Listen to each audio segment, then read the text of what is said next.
Oi, Amanda. Olha só, essa aqui é a conjugação do verbo to be no passado, tá? Esse verbo quer dizer ser ou estar. Então, aqui do lado, ó, a gente está vendo a conjugação. Aqui são os pronomes I, eu, you, você, he, ele, she, ela, it, ele ou ela, we, nós, you, vocês, they, eles ou elas. E aqui está o verbo to be. Então, quando eu digo I, qual é o verbo que eu uso? Was, que quer dizer eu era ou eu estava. You were, você era ou você estava. He was, she was, it was. Então, para você conjugar o verbo to be, você vai ter essas duas formas verbais, was e were, que sempre dependem do sujeito da frase. Então, se eu quero usar o verbo to be, eu primeiro tenho que ver quem é o sujeito, né? E aí, de acordo com o sujeito, eu escolho uma dessas duas formas verbais, tá? E aí, toda frase que a gente usa o verbo to be, a estrutura dessa frase é muito simples.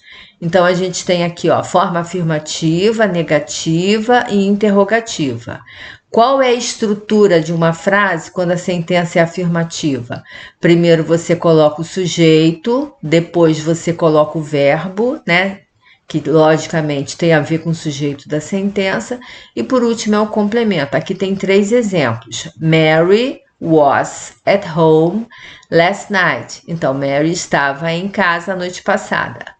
Na outra, they were my friends when we were classmates. Eles eram meus amigos quando nós éramos colegas de classe. E o último, I was a beautiful girl. Eu era uma menina bonita, tá? Então, assim, a frase afirmativa é simples, sujeito, verbo, complemento. De acordo com o sujeito, você usa o was ou were.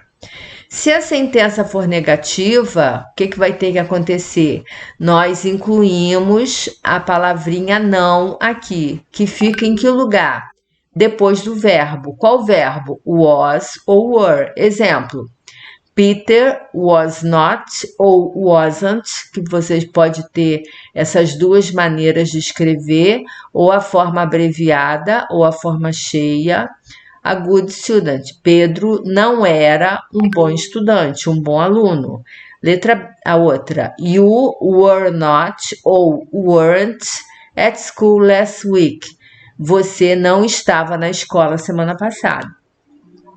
E na hora da pergunta, é a grande transformação que acontece na sentença. O verbo, ele inicia a frase, ele fica antes do sujeito. Ao invés de ser sujeito, verbo, complemento, é verbo, sujeito, complemento. E aí aqui, ó, was Susan your best friend? Susan era a sua melhor amiga? Ou were the students in the classroom? Os alunos estavam na sala de aula? É só isso, tá? Então você só tem que se preocupar com o sujeito para você poder escolher entre was e were. Na frase afirmativa, já está na sequência, sujeito, verbo, complemento. Na forma negativa, você bota o not depois de was ou depois de were. E na hora da pergunta, were ou was, que são as formas verbais, ficam no início da sentença, antes do sujeito, né? Então, were you at home last night? Você estava em casa ontem à noite, tá? Então, sempre que você faz a pergunta, começa pelo verbo.